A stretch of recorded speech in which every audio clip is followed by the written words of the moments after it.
O meu querido Andrezinho, daqui a pouco a gente vai chamar os ouvintes aqui, só reforçando mais uma vez, né, Fernanda, que nós hoje temos aqui a presença da doutora Sebastiana Ferro, já está conosco aqui, porque a gente vai falar sobre o auxílio doença. Passou a contar com 2 novas regras esse mês, tá? A prorrogação automática do benefício e o retorno ao trabalho sem perícia médica. Nossa convidada para esclarecer esse assunto já está conosco aqui, doutora Sebastiana Ferro, especialista em direito previdenciário. Doutora, bom dia, seja bem-vinda mais uma vez. Bom dia, Fred, bom dia, Fernanda, bom dia, Andrezinho, bom dia ao ouvinte. É um prazer sempre estar aqui para estar esclarecendo as questões previdenciárias com o público. Bom dia, doutora Sebastiana, obrigada, viu? Muitas perguntas aqui para fazer para você, e eu tenho certeza que o ouvinte vai participar bastante, enviando também as dúvidas que eles tiverem, e a gente pode começar o nosso bate-papo já falando sobre essas 2 novas regras, né? A prorrogação automática do benefício, como é que isso vai funcionar? Quer dizer que a pessoa não precisa fazer nada. Se ela entender que precisa continuar um tempo mais afastada, ela pode continuar, é isso mesmo?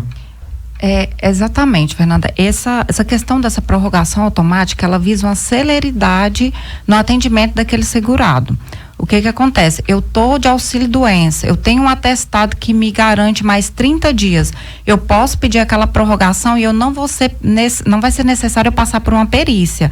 O próprio sistema vai olhar aquele atestado, vai analisar o atestado, se passar ele vai prorrogar por mais 30 dias. O que acontece? Nós estamos com uma fila enorme com espera, mais de 150 mil pessoas esperando prorrogação de benefício. Com isso, essa medida ela vai dar uma desafogada no sistema, ou seja, vai pegar aquele servidor aquele perito que faria essa perícia de prorrogação, vai jogar ele lá pro benefício pro o BPC, por exemplo, que tem mais de 2 anos, gente com mais de 2 anos aguardando essas perícias, entendeu? O benefício por incapacidade, hoje, ele dá essa opção para o segurado de fazer essa prorrogação por 30 dias. E o contrário, o trabalhador afastado que usa o auxílio doença, ele pode pedir para retornar ao trabalho mesmo antes do fim do prazo do atestado? Mesmo antes. Até essa medida é provisória, né? Vamos deixar claro aqui. E sim, hoje está acontecendo dessa forma.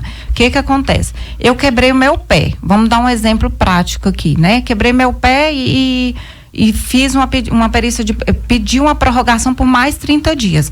Quando, do modo normal aqui, vamos falar assim, a prorrogação eu teria que passar por uma nova perícia. Essa perícia seria marcada para 5, 7 meses. Então aquela pessoa já estaria bem, o pé dela já estaria normal, já teria tirado aquele gesso ali, aquela botinha, já estaria apta ali para voltar para o trabalho e estava aguardando uma perícia sem necessidade.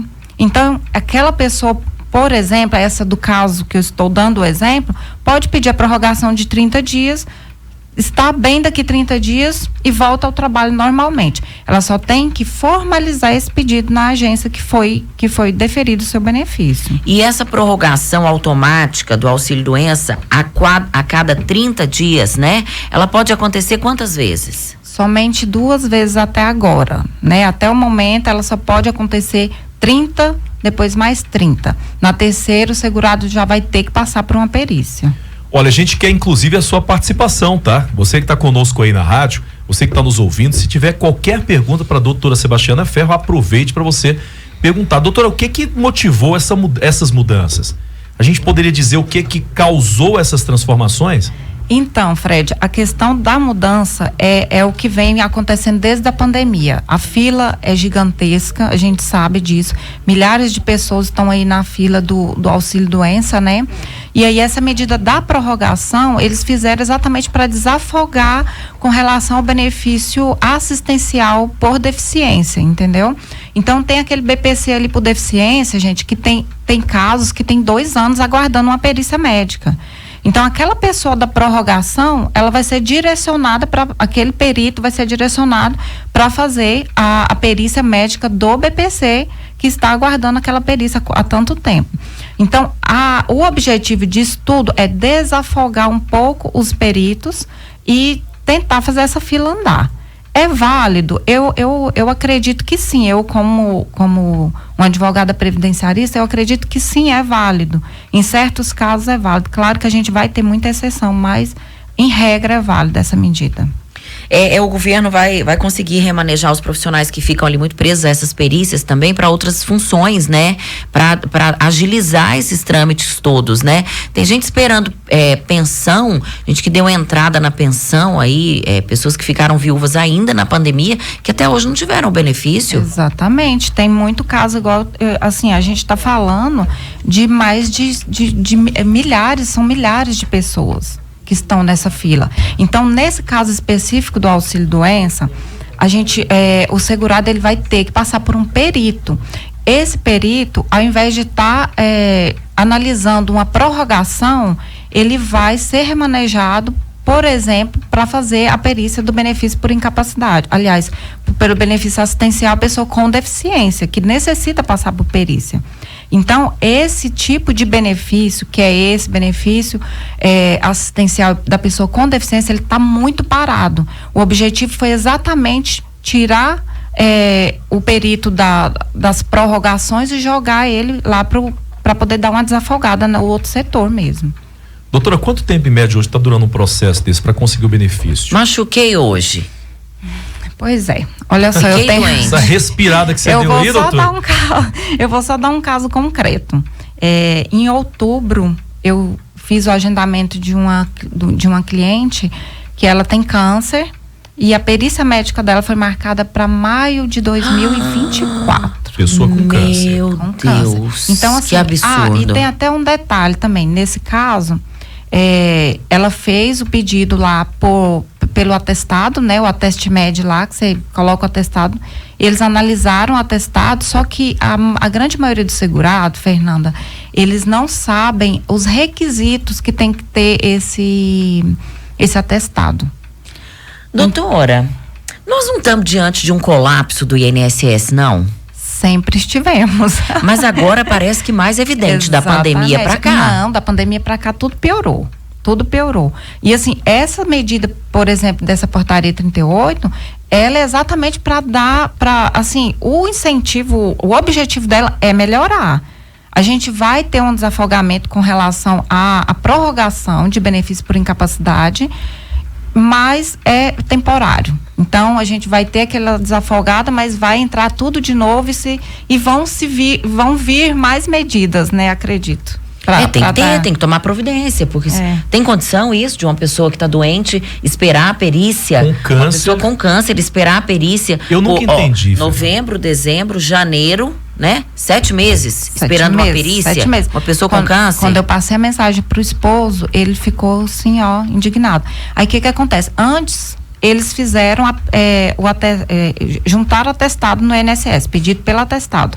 Só que a grande maioria não sabe os requisitos para o sistema aceitar os atestados, entendeu? Então, aí eles negaram e pediram para ela agendar uma perícia presencial. E tem outro problema, o sistema é difícil, o sistema não é didático, o sistema não ajuda a pessoa em nada, porque se fosse um sistema que funcionasse também, ele próprio já daria mais fluidez a essas demandas, mas é um sistema que trava, é um sistema difícil, complicado, dá nisso aí, aí nega o atestado da pessoa e aí ela tem que ir lá presencialmente, tem que contratar o advogado, tudo isso, porque senão sozinha ela não consegue dar andamento. Fernanda, eu costumo falar que falta muito esclarecimento, sabe? Assim, deveria ter mais essa questão do esclarecimento com relação principalmente ao uso desse sistema. É um sistema que para algumas pessoas é tranquilo, mas para a maioria não é. A maioria da população não sabe mexer nesse sistema, a maioria da população não sabe que tem requisito, inclusive nesse caso específico que nós estamos falando, que é a questão do atestado, entendeu? Do pedido do auxílio-doença por atestado médico, mas então assim, isso que nós estamos fazendo aqui na rádio é incrível para a população, porque uma palavrinha que a gente dá com relação a essa questão de, por exemplo, falar sobre os requisitos desse atestado seria muito interessante para todo ouvinte aqui. Doutora, olha, tem até aqui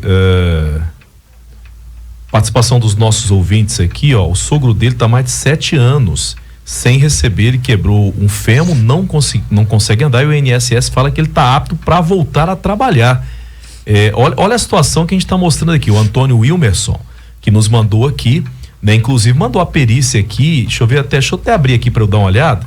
Ele mandou pra gente aqui, ó, o resultado. Acho que isso aqui é o resultado de perícia, né? É o agendamento. É o agendamento, né? O agendamento dele, ó. Entendeu? E não consegue de jeito nenhum o benefício 18 de janeiro, ó. O atendimento presencial 18 de janeiro. Tá até perto, né? Tá até perto. Aí vamos ver aqui qual foi a data. Vamos ver aqui, Fred, qual foi a data onde que ele entrou aqui? A data aqui foi agora. O dele até que saiu rápido, né? Saiu rápido. Então, nós temos aqui a participação de muitos ouvintes. Se você também tiver qualquer dúvida, você pode entrar em contato sobre o auxílio doença, as novas regras que agora passam a valer, né? Inclusive tá aqui, ó, o Alex tá perguntando: doutor, eu tenho um problema de saúde, mas não tenho nenhum exame médico, eu posso pedir um benefício assim? Isso prejudica? Com certeza. Vai ser negado. Bom né? dia. A gente tá falando aqui, gente, de quem tem atestado. Não tá conseguindo. Com câncer, né? E tá difícil conseguir. Então, se você não tem o atestado médico, muito raramente você vai conseguir passar por uma perícia do INSS. O Benjamin Teodoro, do Jardim Novo Mundo, disse assim: bom dia, Fred, Fernanda. Doutora, é verdade? É verdade que o INSS ou os peritos do INSS ganham por cada benefício negado? Isso é um boato que rola, né? Eles são muito desumanos e agressivos, inclusive com palavras pesadas aos pacientes quando vão fazer essa perícia. Ele deve ter passado por isso. É o Benjamin, lá do Jardim Novo Mundo. Benjamin, eu concordo com você. A questão da remuneração deles aí, realmente eu não posso adentrar nesse mérito, porque eu não tenho conhecimento. Mas a questão da falta de cordialidade, de gentileza, de empatia com o segurado, isso é fato. É realmente uma coisa que quando eu vou acompanhar o meu cliente em perícia no INSS, é uma coisa assim que a pessoa às vezes sai de lá chorando. Não tem alguém que possa mudar isso? Eu digo mudar sim, quando eu falo mudar assim, essa tratativa. Porque quem chega, Fernanda, com auxílio para buscar um benefício, tá numa situação realmente complicada. Tá fragilizado, né? Ninguém quer ir no INSS porque acha bonito o INSS. Exatamente. E aí você chega lá, você é maltratado, como é o caso do Benjamin, ele tá dizendo assim, estou passando por isso sim. É maltratado por um servidor. O cara já desanima ali, né, doutora? Sim, e antigamente, Fred, hoje, por exemplo, as coisas estão acontecendo da seguinte forma: você faz a perícia e só à noite, por exemplo, ou no dia seguinte você tem um resultado. Por que eu falo isso? Porque quando, um tempo atrás aí, fazia perícia e dava resultado na hora, né? E aí tinha segurado que batia no perito lá dentro da sala. Já aconteceu isso, e a gente, assim, ri, porque é uma coisa brincadeira aqui falando, mas assim, é uma coisa séria. A pessoa estava ali, foi maltratado, foi agredido e falava: não, pode ir, voltava, colocava o papel na mesa, pode voltar para trabalhar, só não está incapacitado, não.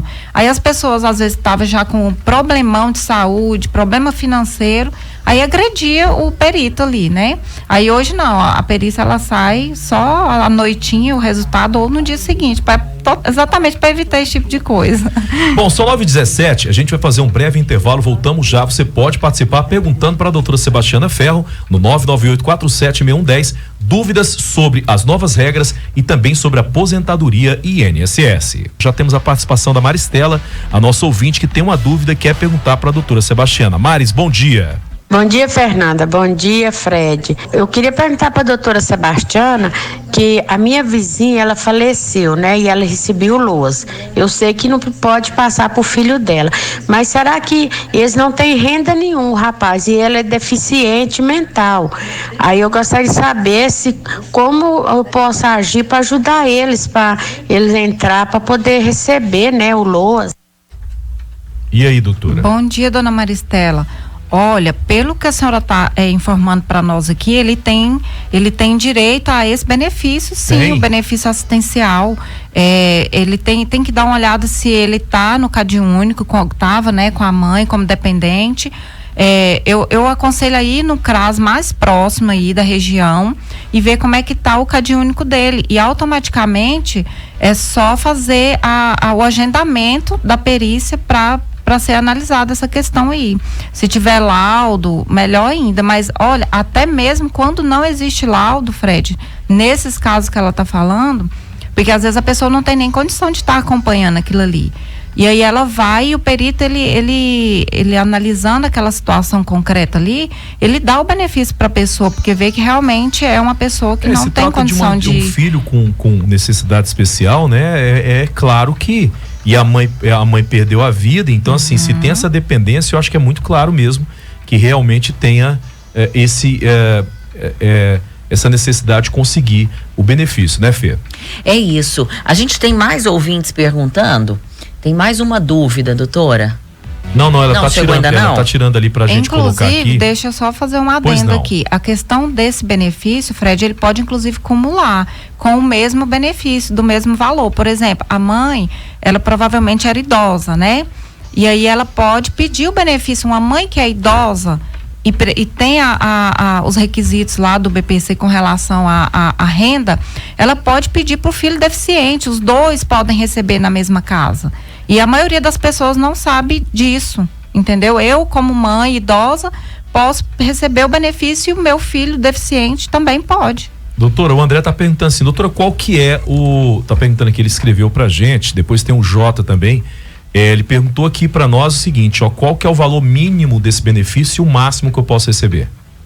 Benefício assistencial, o valor dele é de um salário mínimo. Não tem mínimo nem máximo. É um salário mínimo. E pronto. Isso. Tá certo. O Jota, chegou então, Andrezinho, a pergunta do Jota, vamos ouvir. Bom dia, Fernanda, bom dia, Fred. Queria fazer uma pergunta para a doutora Sebastiana. Uma vizinha minha aqui, o marido dela morreu de câncer e parece ela é credenciada naquele CAD único lá. Eu queria saber, ela tem uma filha de 12 anos, se há possibilidade de requerer uma pensão para essa criança e quais são os procedimentos. Uma dúvida bem parecida com a da Maristela, né? Uhum. Bom dia, é o Jota, Jota, né? Jota Mendes. Então, se esse pai era segurado do INSS, pode pedir a pensão tanto para a criança quanto para a esposa.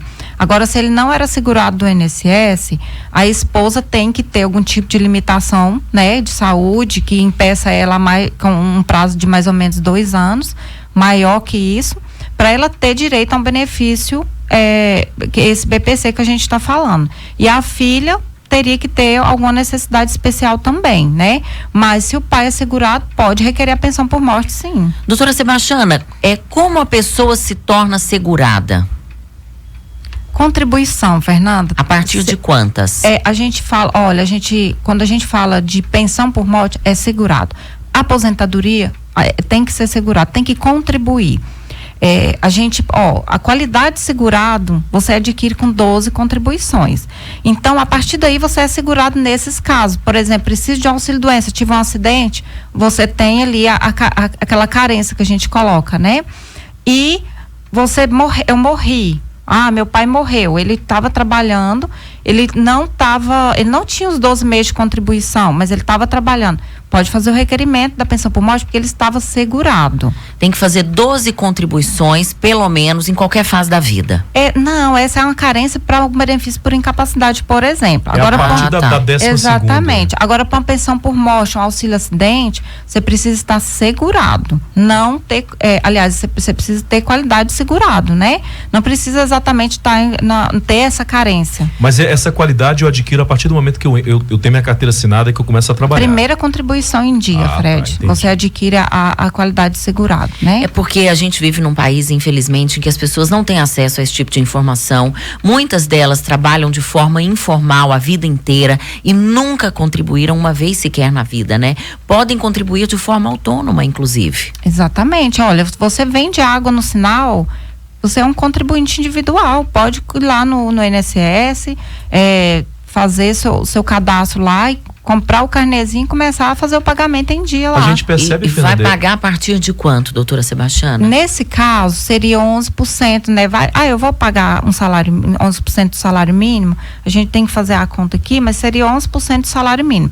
Só também que tem aquela dona de casa, vamos falar aqui, aquela dona de casa que é só dona de casa, que é um dia se aposentar. Ela pode contribuir se ela tiver cadastro no CadÚnico, isso é muito importante falar, e se a renda per capita familiar não ultrapassar R$2.000, a 2 salários mínimos, aliás. Então, ela pode fazer a contribuição ali de 5%. Acho que hoje está R$62, se eu não me engano. Então, é isso. Se mesmo sendo dona de casa e não trabalhar, você pode contribuir individual. Esse aí seria a contribuição facultativa, né?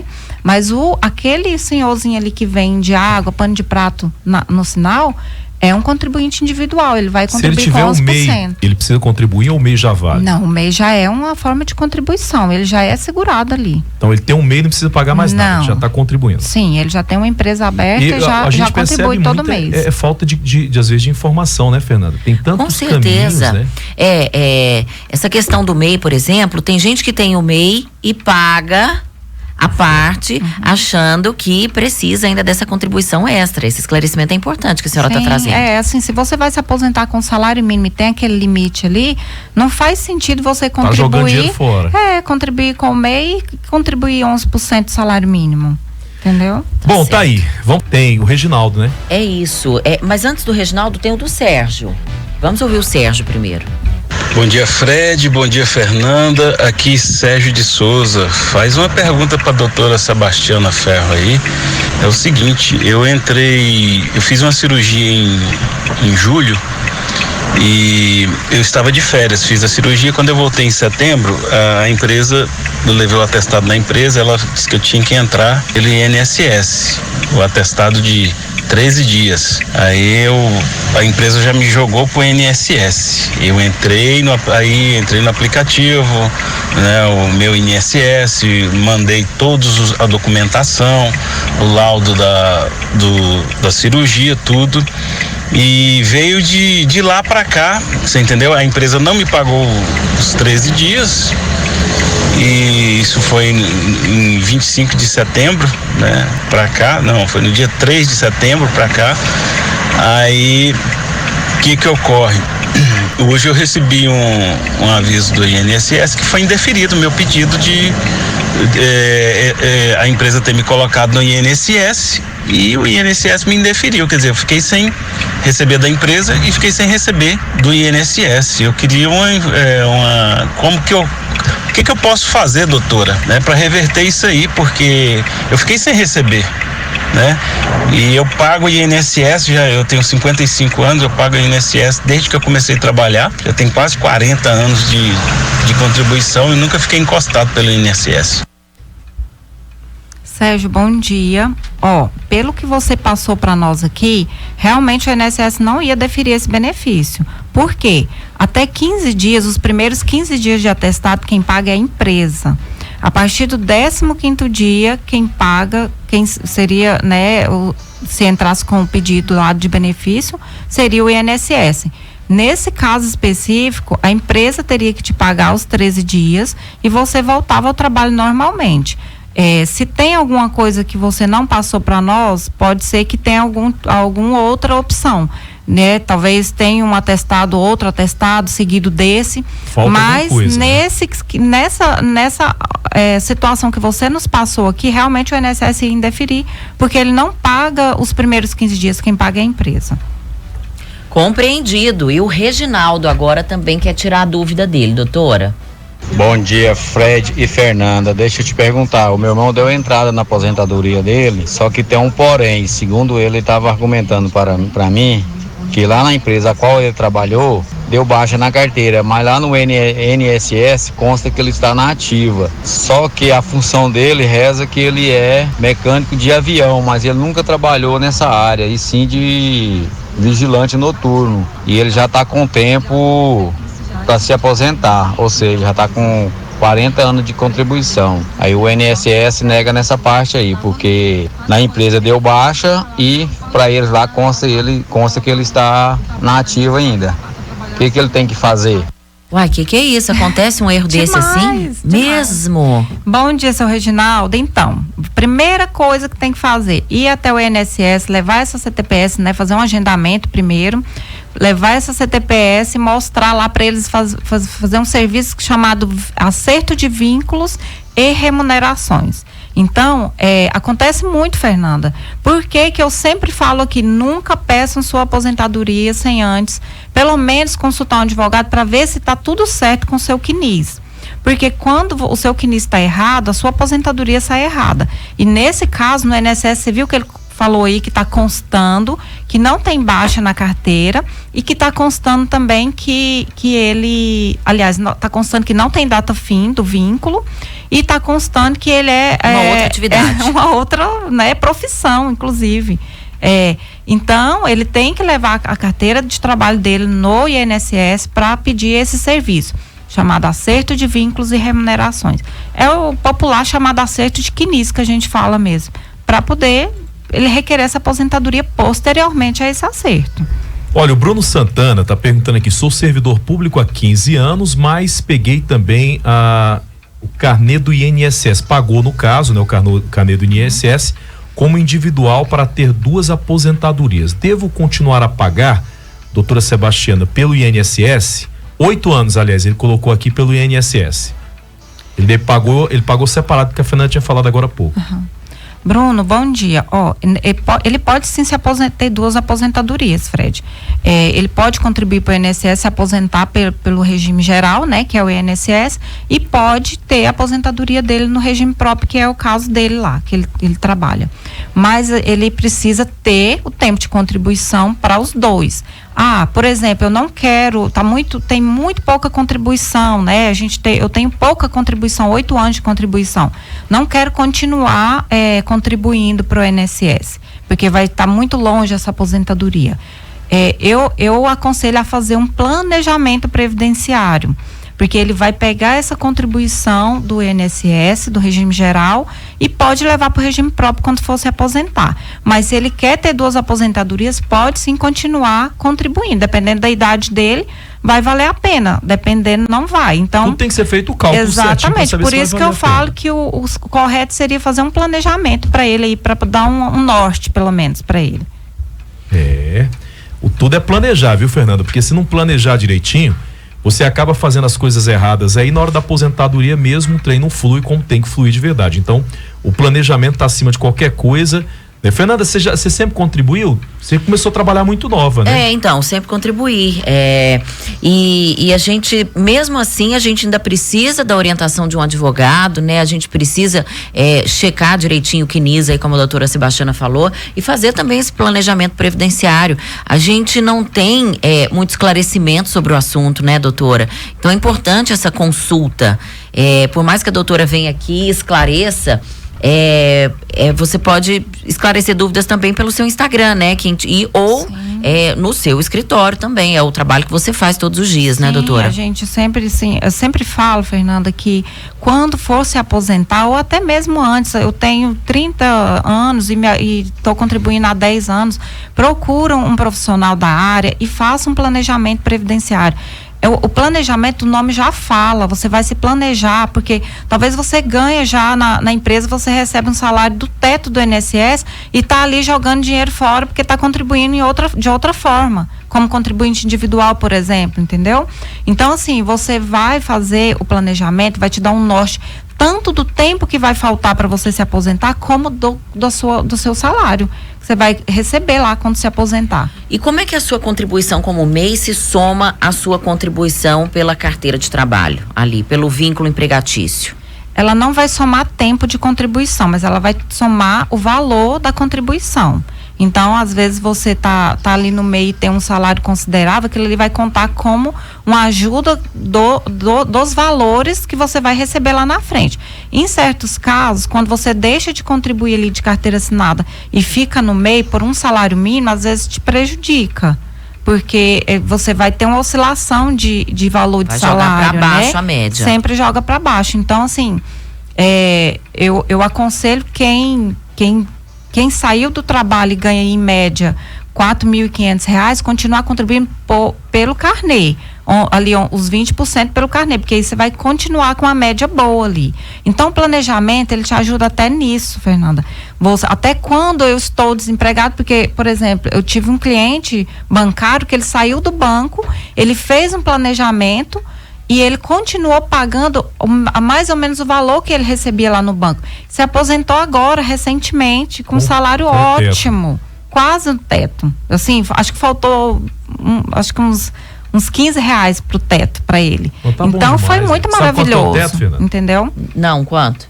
7.400? 7.500 e alguma coisa. 7.580. 580, tá bom. isso. 7.580. Obrigada. Tá bom, não tá ruim então, não. Então, assim, ele tava querendo contribuir por o MEI da empresa do filho. Sabe? Não, vou entrar, vou contribuir. Não.